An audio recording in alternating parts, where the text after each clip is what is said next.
दादरच्या कबूतरखान्याजवळ जैन समाज आक्रमक पाहायला मिळतोय। कबूतरखान्याच्या मुद्द्यावरून आता जैन मुनी यांनी आंदोलनाचा इशारा दिला आहे। आंदोलन सुरू राहणार, शांत बसणार नाही असा इशारा जैन मुनी यांच्याकडून देण्यात आलेला आहे।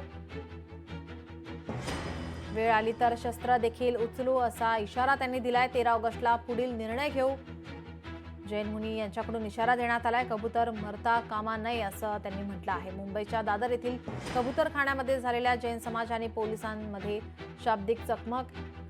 या ठिकाणी आता पोलिसांचा बंदोबस्त वाढवण्यात आलेला आहे। मुंबई हायकोर्टाच्या आदेशानुसार आजही या ठिकाणी कबूतरांना कुठल्याही प्रकारचं खाद्यपदार्थ देण्यास पोलिसांकडून मनाई करण्यात येत आहे।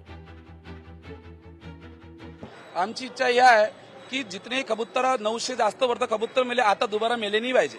की आम्ही 13 तारखेला आम्ही निर्णय घेऊ आणि आमचं आंदोलन स्टार्ट राहणार। आम्ही शांती बसणार नाही। आम्हाला शस्त्र उचलायची काम नाही। आमचे शांतीने दादा आम्ही शांतीने करू। काही शस्त्र जे लोक शस्त्र होते आमचे लोक नव्हते, परंतु आम्ही शस्त्र उचलणार नाही।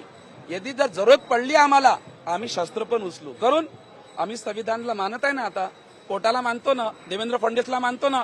आमच्या धर्माच्या जर विरुद्ध आलं तर बस, धर्माच्या विरुद्ध आलं तर कोर्टला आम्ही मानणार नाही। जैन समाज हा परंपरेने अहिंसक मानला जातो, संयमी मानला जातो। त्याच्या हातात जर चाकू आणि शस्त्र असतील आणि ते जर अशा प्रकारे हिंसक आणि आक्रमक होत असतील तर त्यांनी त्यांच्या धर्माचा, भगवान महावीर साहेबांचा जो विचार आहे तो ते पाळत नाही।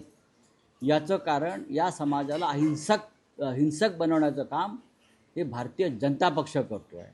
नरेंद्र मोदी, अमित शाह करतात। त्यांच्यामुळेच हा समाज आपल्या विचारापासून, आपल्या धर्माच्या विचारापासून दूर जाताना मला दिसतो। अजून चालू होते कोर्टात आणि महत्त्वाची गोष्ट एवढंच आहे की स्थानिकांना जे पाहिजे असतं तेच झालं पाहिजे। तिथे जे राहणारे नागरिक आहेत तेच झालं पाहिजे।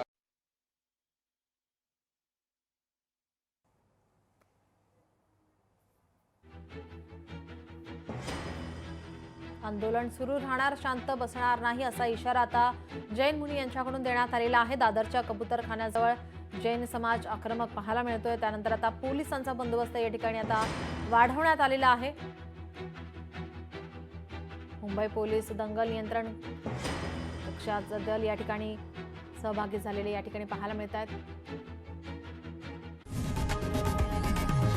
लोकशाही मराठी ऐका, पहा, जागरूक रहा।